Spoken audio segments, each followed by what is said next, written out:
still under Crimes Against National Security and Law of Nations.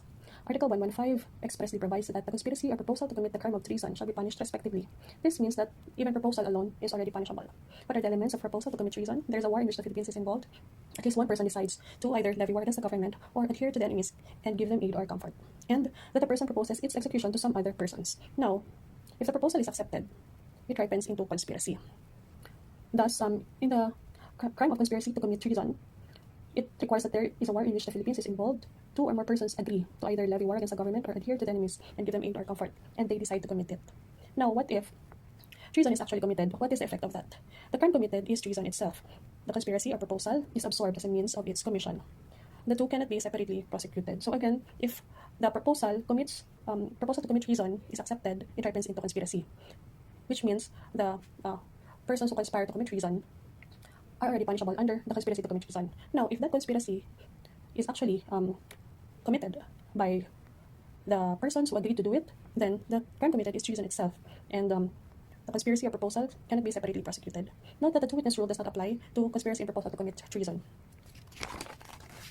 Misprision of treason. This is a failure of a Filipino citizen to disclose as soon as possible a known conspiracy to commit treason against the government of the Philippines, where conspiracy is one to be committed in time of war involving the Philippines. It is one of the few exceptions to the rule that mere silence about the commission of a crime does not make a person criminally liable. So the elements are the citizens of the Philippines, excluding expressly aliens, as the Article 116 expressly provides, without being a foreigner.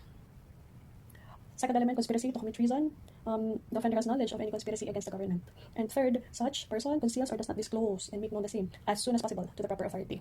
Thus, even if the citizen of the Philippines later, after 2 weeks, reports such matter to the proper authorities, that person still commits the crime of misprision of treason, as, again, the law expressly requires that the disclosure must be done to the proper authorities as soon as possible.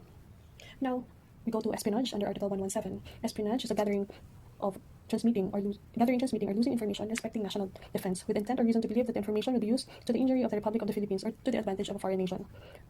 Both Filipino citizens and aliens may be liable. This can be committed in time of peace or in time of war, so espionage is not a crime of war. There are two modes of committing espionage. The first is entering without authority, and the second is disclosing to a representative of foreign nation.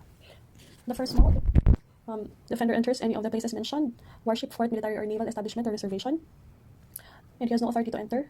His purpose is to obtain information, plans, photographs, or other data of confidential nature relative to the defense of the Philippines. The second mode requires that the offender is a public officer and he has in his possession the articles, data, or information referred to in paragraph 1 of Article 117 by reason of the public office he holds, and he discloses their contents to a representative of foreign nation.